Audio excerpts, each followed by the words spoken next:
Hey everybody, it's Cole, and welcome back to another episode of Brand Suicide. Today we're going to be talking about one of my personal favorite brands, Motorola. I've been a really big fan of Motorola products for a really long time, and though they're still putting out new phones, the brand is very different from the way it was about 2 years ago, and it's operating completely different under Lenovo. It's a lot different, and it's a lot worse. So before we get into the meat of this, we have to start with the most important piece of the story, and that's Motorola's origins. Hello, Moto.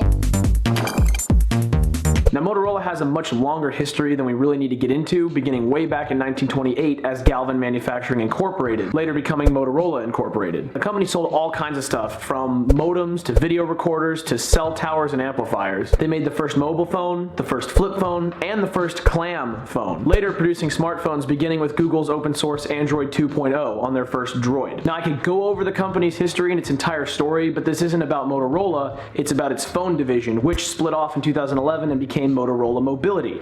The other half, Motorola Solutions, is not important. Motorola Mobility was bought by Google in 2012 for $12.5 billion, which was a massive deal considering they recently sold it to Lenovo for only $2.91 billion. Now, it seems like kind of a loss for Google, but they were actually one step ahead. It was widely known at the time that they were under a lot of stress for violating patents with Android, and Motorola owned 17,000 patents that could help them out. They basically operated independently below Google, pushing out smartphones for an emerging market of mid-rangers. They brought their line down to the Moto X, G, and later added the Moto E. These phones are great. They had great internals for the price you got them at, very simple, close to stock software, and they had some cool little Motorola features, stuff like Moto Voice. Google basically got what they wanted. They took all but about 2,000 patents, sold the company to Lenovo in 2014. You know Lenovo, they make laptops, tablets. They did the Yoga tablet computer 2-in-1. Now it stayed the same for about a year, in fact outputting some of its best handsets it ever made in 2015. And Lenovo remained pretty hands-off. But then in 2016, Lenovo gave up on its awful phone brand and rolled its phone divisions into one, which it called Moto by Lenovo. And then it went back to Motorola because they called it like Moto by Lenovo, and then they were going to keep Motorola on the packaging, and then it just got too complicated, so they just turned it right back into Motorola.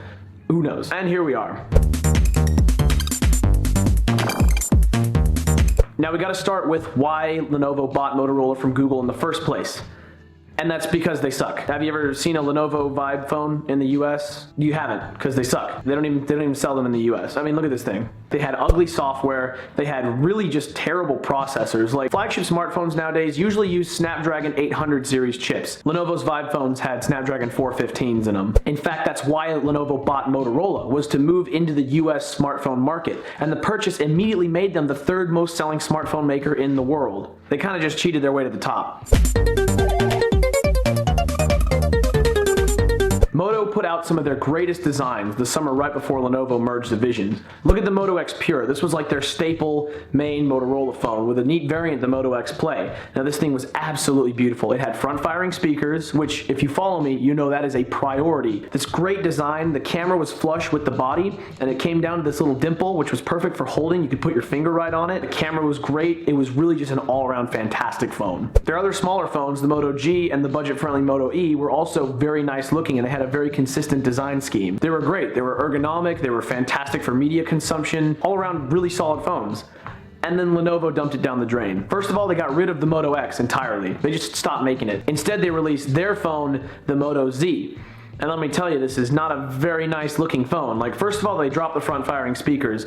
Immediate no from me. And they replaced them instead with the ugliest fingerprint reader I think I've ever seen. Like, look at this thing. Look at this thing. It's a monstrosity. Like, you couldn't even use it as a home button. Like, the home keys were on the screen. So you had this massive chin with an ugly little fingerprint reader, and you couldn't even use it as a button. Like, it had no other purpose. Now, I'll say in newer models, they've revised it. You can now use them as like home controls and stuff using swipe gestures and all that. But still, it just doesn't look good to me. I don't know. I don't like it. Like, I mean, this or this. You tell me which one looks better. One thing I would have really liked to see was a fingerprint reader in the dimple. Most Android phones have their fingerprint readers there, and having that dimple already would have been absolutely perfect. You already rest your finger there anyway. Now, it also had this massive camera hump. It was built to work with Moto mods, which is essentially this whole new thing that Lenovo introduced where you could kind of have a modular smartphone. You could add pieces and clip them onto the back, and they would make it flush with the camera. Hello, Moto. It's time to reimagine the smartphone. Snap on a speaker, a projector, a camera that actually zooms.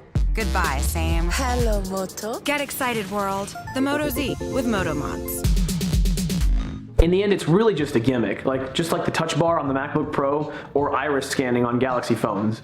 It's cool. How often are you really going to use it though? The phone is built to sell those things. Like the clear design choice in mind was Moto Mods. Not the phone, but the Moto Mods, the add-ons. The problem is by replacing their flagship, the Moto X, that means the only really high-end good option you have is the Moto Z, and you'd have to buy Moto Mods basically because otherwise the phone experience is lackluster. And there's only so many mods. The selection really just does suck. Like they've got maybe 1 or 2 speakers, a couple little camera things, a neat little gaming rig, and then the rest are just batteries. It's a really lame selection. And if you don't want a Moto Mod, then you just gotta deal with this really thin phone with, for some reason, a really thick camera and these little pins out in the open where your Moto Mods attach. Do you know how much battery they could have filled in that space with the camera hump? And the phone being that thin means there is a 2600 milliamp hour battery in it, which is actually smaller than the one in the Nexus 5 from 2013.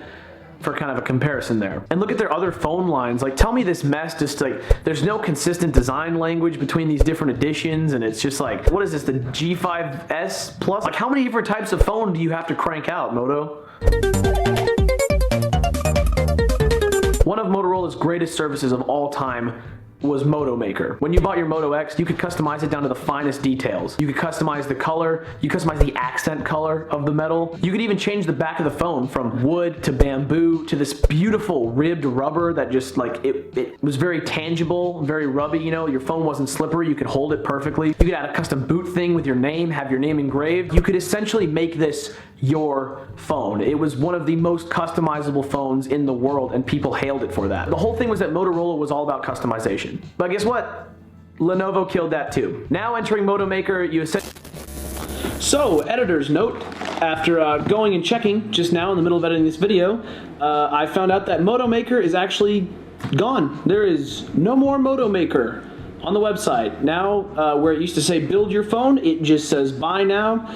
You pick your color options and you send it away. So, nice Lenovo.